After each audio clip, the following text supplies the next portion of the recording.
Hello again, and welcome back to yet another audio review. This time I will be, of course, speaking about an award-winning film that has touched the hearts of millions, filled their souls with song and merriment, and... Oh, wait, I'm reviewing another vampire film. Crap! Well, upside, there are no cyborgs, robots, or any cybernetic organisms of any sort that are covered in pleather. But, folks, strap in, because this Bronco is going to do more than buck. It is likely to stomp a new mud hole in you. Just to give a heads up, there will be spoilers, critiquing, and an outright explanation of scenes, as well as probably some mild bashing of the said movie. And this time around, we are reviewing Brotherhood of Blood. Yep, that with a title like that, you know we're in for a good ride. Now, before I bring the hot pokers in and rake this across the hot coals, let me just clear the two character actors that are starring in this film I absolutely love. That is Sid Haig and Ken Follett. Now, as far as Sid Haig, as I know, had made his bones in television shows such as Gunsmoke, Get Smart, a few Mission Impossible episodes. The first film I saw him in was Coffee, of course, starring Pam Grier. Yes, this was one of those dastardly exploitation movies where he played this sick cat named Omar, who was just kind of a vicious and yet serene badass. Now, for some of you younger listeners and viewers, you would probably know him better as Captain Spaulding of House of a Thousand Corpses and The Devil's Rejects. Ken Follett, on the other hand, starred in the original Dawn of the Dead as the SWAT member Peter. And oddly enough, he was cast later as a reverend in the 2004 remake to inform you that, hell apparently became full and the dead now walk the earth, and so on and so forth. And I've seen him in TV shows as far back as some Hunter episodes, but my favorite character he played was this ground-pounding, badass infantry called PFC Large, and this was in Babylon 5. So I want you to envision this 6'5" black man, sheared bald head, smoking a cigar in a barrack that isn't even in his, drinking up whatever the hell they had on hand, and telling his rookie bunkmate all these horrific horror stories. And, so I'm going like, okay, yeah, I love these guys. And the very lovely and talented Victoria Pratt from Cleopatra 2525, as well as Mutant X, is also in this. So I'm going, oh, how can this just belly up? We're in good hands, right? So enough backpedaling. Here we go. The director/writers, Michael Roche and Peter Schneerer, both co-wrote and directed Alone in the Dark 2 and House of the Dead 2. So you can see what talent is bringing us to our festive little romp here. We encounter our band of vampire hunters, and one would view that it all is not well, as one of them is bound in chains, the other one's tied to a chair, getting slapped around for information by the vampires in question. In all honesty, it's starting to look like like a set on the last Bruno Mattei Women in Chains flicks.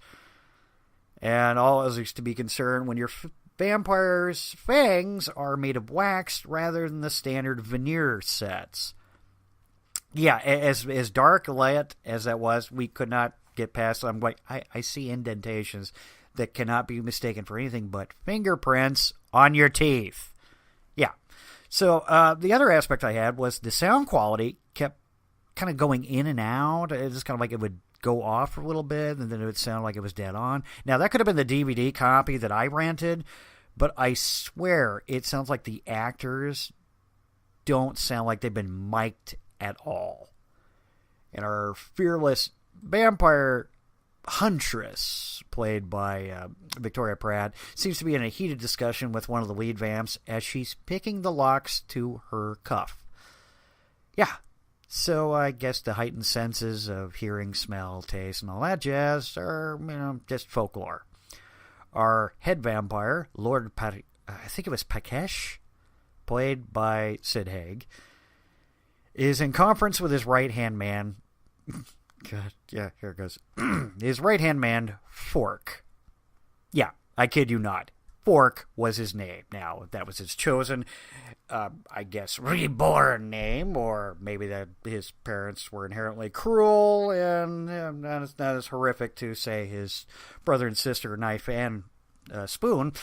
I don't know. It was just odd. So the whole premise in question is you got your standard wandering simpleton human stumbling into an ancient burial ground in Romania, because, those always go well, right?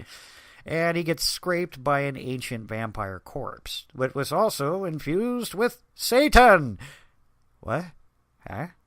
Meh? Yeah, I was just as equally confused, folks. Oh, and the accents that are attempted are to die for. I mean, I've heard so many half-assed European attempts that after about 20 minutes of this, that was kind of painful. So the film is interspersed with scenes that are not in a sense of chronological order. The story is actually laid out in a series of flashbacks from L.A. to Romania to San Pedro to L.A. again. And there's a rough narrative overshadowing the story that somehow is trying to sum up and tie everything in together. Now, while this is shot on an HD DVD handheld Steadicam, which is great when you think about for those like tight zoom shots, also the ability to be able to whip back and forth from character to character so you get speech rather than just having to have them both blocked in the same room or set of circumstances.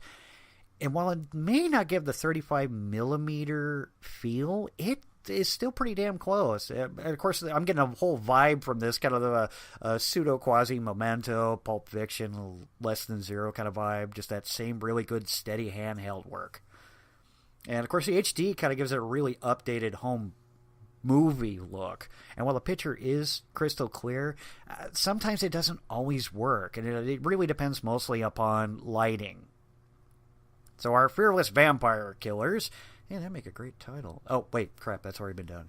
At any rate, our Musketeers signed off, so you have Victoria Pratt as the tragic Carrie. Yeah, that really sounded impressive. Jason Connery, Sean Connery, who, oddly enough, sounds nothing like father, is, oddly enough, just named Keaton. So that's a first or last name. You know what, you give a crap and go watch the flick yourself. Although I'm warning you, it was painful. And last but certainly not least, Rachel Grant from Die Another Day and The Tournament, who has been named Jill, but not followed up with either Valentine or a sandwich. So, not nearly as terrifying. What I did find disturbing was the vampire hunters had chained Ken Foyer to a table.